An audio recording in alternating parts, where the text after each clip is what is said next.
Good morning, everyone. How are you all doing this morning? Today we're going to talk about AI, and we're going to talk about this amp. We're going to talk about the positive grid reactor.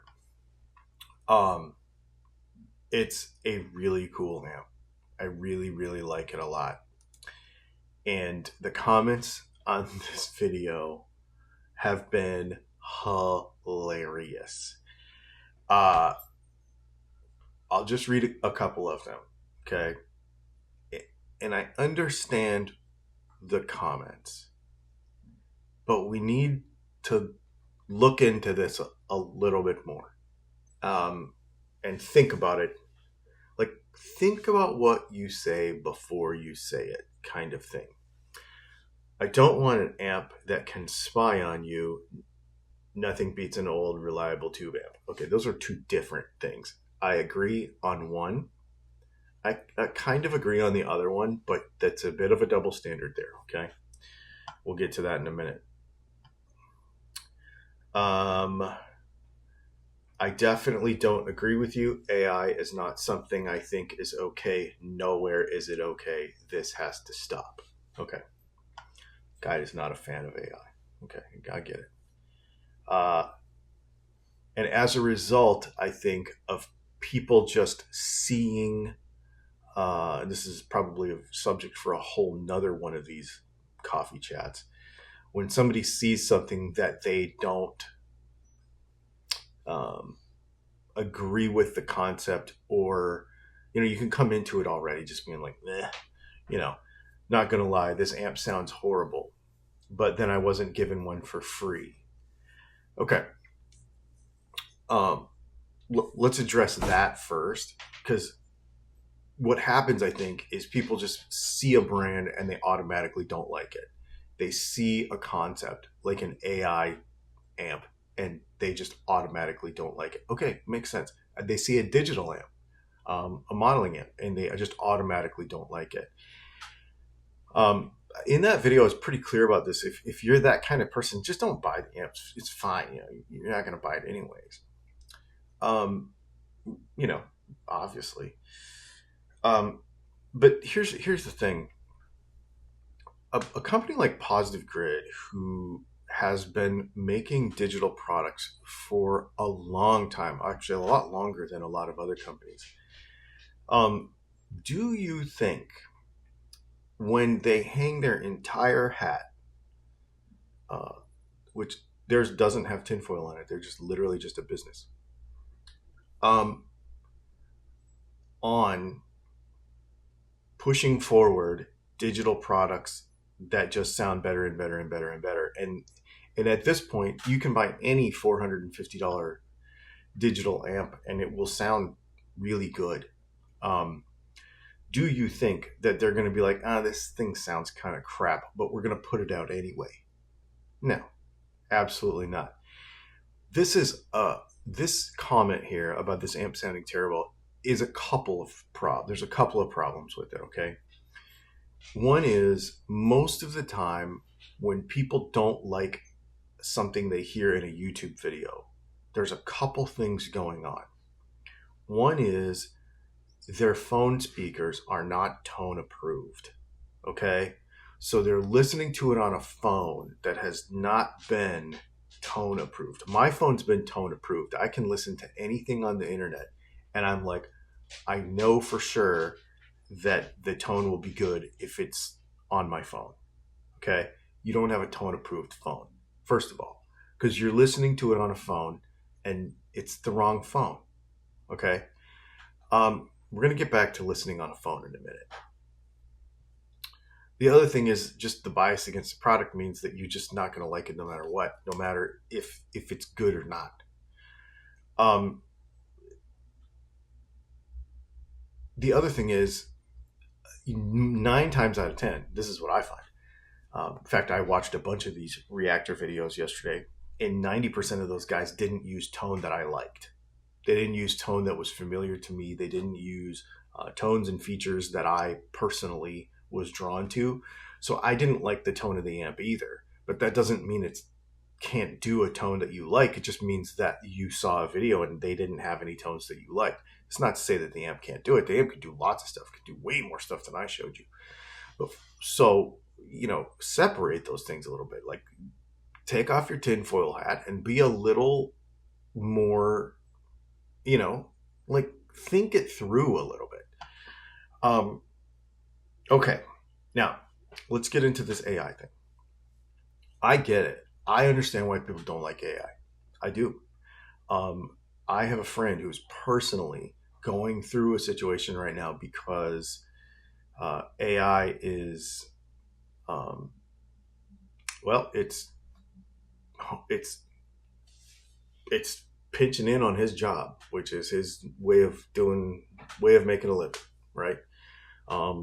I've heard of a few people, not a small number, who have lost their employment because AI has replaced something that they can do. So it's not cool. I mean, that's not cool. Nowhere is it okay. This has to stop. Okay. It's a tool. It is not going to stop. So one of the ways, I think, if you don't wear a tinfoil hat, if you do believe that the earth is round, if you do believe that, we went into space, and you are reasonable, about what a guitar is made of, and that you realize that, materials matter, but you don't have to hang your entire hat on it, because tinfoil hats are heavy. So don't hang it on a Gibson. The peg head might break off by itself, with nobody dropping it or anything. So yes, it's not going to stop. It's going to keep going on without you. So here I'm going to give you my approach to this. I am very skeptical of anything that has artificial intelligence attached to it. Basically, because the way these things work now, like anything, I'm not talking about this amp, I'm talking about all kind of stuff, Chat GPT, all that stuff. Basically, all it does is it just combs the internet for information, and it gives you like a mediocre version of the answer. So if I were to put into AI right now, does tone wood matter in an electric guitar? It's just going to give me a blah answer, right?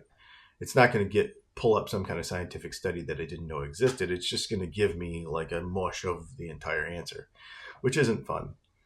If I use it to come up with ideas for videos, it will give me a bunch of ideas, and 90% of them are stuff that I've already done before, or they're kind of dumb because they're just sort of generic, right? It takes kind of the individuality out of everything because it's literally an average of everything. So you just get mediocre when you rely on it for the wrong things, but it is really good for other things. When you take that averaging idea and you apply it to this guitar tone stuff, then it can do some pretty neat things. And this thing's really cool. So here's how I go about this. Where the tool applies to what I do, I adopt it. Where the tool does not apply, I don't adopt it. Where I really disagree with the principle of how the tool is being applied, I don't adopt it. I just use it selectively.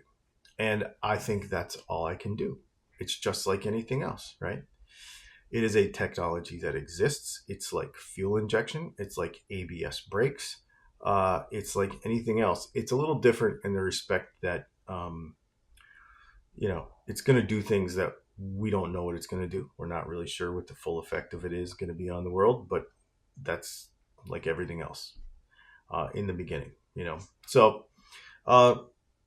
I'm just not a big tinfoil hat guy about this. I just feel like we should understand it so it does not run us over.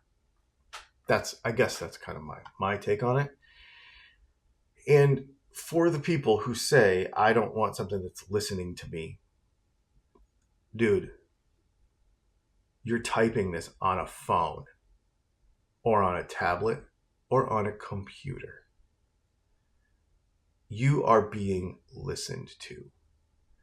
The only way you can avoid that is to go live in the woods with no electricity anywhere in a cave. Okay? This is the funniest thing to me. I don't get it. I don't want an app for my amp because blah, blah, blah, blah, blah. Okay. As you're sitting there eating your lunch that you ordered on Uber Eats on your computer with your webcam at your insurance job where you've logged into 9 different things when you got into the office this morning. Give me a freaking break. Well, I just want to escape all that when I get home. Play an acoustic guitar. Technology is going that direction. Everything is going to be going that direction. Even when it doesn't cost you money, just understand that no matter what you do, you are a project. You are a product. Your information is a product. You have logged into a computer. You have logged into YouTube. You've logged into your Xbox at your mom's house. Like all those things, like all that stuff it's real, and you have to. And there's nothing wrong with being upset about it. I'm not saying that there's anything wrong with being upset about it. What I'm saying is, understand that when you say something dumb like this, you're not actually thinking about it, because otherwise you wouldn't say it, because you're like, well, actually, I'm already kind of doing this anyway. Like I'm already kind of doing this anyway. I'm using my phone. I'm using my computer. Like whatever. It's just a weird. It's a weird take. And yes, I'm making fun of it. Yes, I am. I think it's hilarious. People are going to be like, I can't believe you're attacking your commenters. Well, no, actually. If you were sitting here right now and we were having this cup of coffee for real, first of all, you'd like this coffee. I opened a new bag this morning. It's really good. We would have this conversation. I'm going to be like, why are you okay with using a digital product that you have to register? So, for example, if you buy a Strymon pedal, if you buy a Boss pedal, if you buy a whatever, you have to register the warranty. You have to usually give your email to something. If you have a DAW that you're recording on your computer, you have to give your email to something. Even on an old tube amp, we are doing things automatically. We're not controlling the bias. We're not controlling the rectification.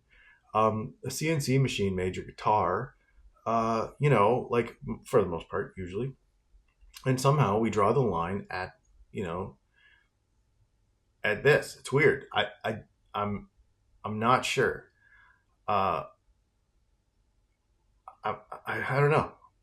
I don't get it. I think one of the biggest things too is that people get scared when AI lowers the barrier to entry. If you're a really good guitar player and you have really great tone, and somebody shows up at an open mic night and they have better tone than you because they used AI, that could attack your ego a little bit, which is sort of weird. The irony to all of this, and this to me is the thing that's the biggest deal of it all, is the same people that are like, I don't want AI in my guitar tone, are the same people that are like, you shouldn't goof around with gear so much, and you should just practice more, and you should play more, and you should concentrate on your playing, and you should not mess around with gear as much. Well, I'm giving you a tool to do that. I showed you a tool to do that yesterday. And so did many other people, not just me. I'm saying that's what the video was about. I'm giving you a tool so that you don't have to waste time messing with gear. So you can literally sit down and play. It's not replacing you. It's not replacing your creativity. One of the other comments was like, well, I don't want to sound like everybody else. No. That's not what it's about. Didn't you see the thing where I was like, let me take something from my imagination, which was a picture that I made up, and came up with a guitar tone? Didn't you see that you could literally just talk to your phone and be like, I'm thinking of a number between 1 and 10 that is a sound. Like, you could literally make whatever you wanted and pick a sound out of the air and then start from there. Like, literally the It's endless. If you want to sound like Slash or try to, you can. I did a Sweet Child of Mine one while I was messing around with it. It's pretty dang close. Like, you could do that if you wanted to, but the idea is to fuel the imagination. It has nothing to do with copying somebody else. It has to do with actually not messing around for 5 hours to come up with a new idea, because that's what's really important about it. It's not the end of tone. The other comment people were talking about was, you know, you're making yourself obsolete because we're not going to need different pickups and stuff anymore. And I will tell you, on the 20-year side of that, I'm concerned about that. On the 5-year side of that, or 10-year side, so I don't need to think 20 years ahead. We just need to continue to do what we need to do and understand as we go. But what I will say is, you're always going to need to turn motion into electricity, and you're always going to have a capable component to do that. So therefore, the pickup is always going to be a thing as long as you're using an electric guitar. So I'm not worried about it. And for all the people that do wear the tinfoil hats, you're still going to be my customers anyway, because you're not going to want this stuff. So it's totally cool. There's just different people. I'm totally fine with it. The bottom line is this: when the technology changes, the process of what we do, we get uncomfortable. Okay. It happened when the printing press, they executed people when the printing press came out. Okay. When the pen was invented, when the typewriter was invented, did you know that when the typewriter was invented, that's when cursive got put into schools, because they were worried that handwriting was going to go away, because typewriting was so much faster that they had to figure out a way to write more quickly so that handwriting would not become obsolete. And now cursive is obsolete. It's the same thing happens over and over and over and over. So there you go. There's my take. Whether you agree with it or not, that's totally fine. Discuss.